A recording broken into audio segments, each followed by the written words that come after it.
Welcome to Luca is a Billionaire, where the only thing I invest in is your answers. You start by confirming prerequisites. Make sure Wi-Fi is active and your device is backed up so you can restore data after switching accounts. Sign into Settings and tap your name at the top. This opens Apple ID options. Once there, scroll down and choose Sign Out.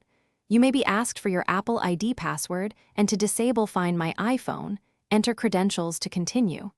If two-factor authentication is enabled, retrieve the code on a trusted device or phone number before proceeding. Once signed out, you decide which local data to keep. Contacts, calendars, and Safari data can remain on the device when prompted. Make your selections and confirm. Then tap Sign In to your iPhone at the top of Settings and enter the new Apple ID email and password.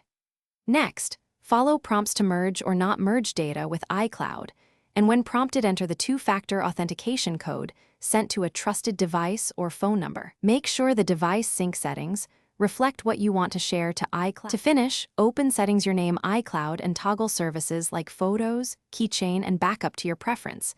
Enable Find My if you want device location. Create a test note or take a photo and wait a minute to ensure it syncs to iCloud.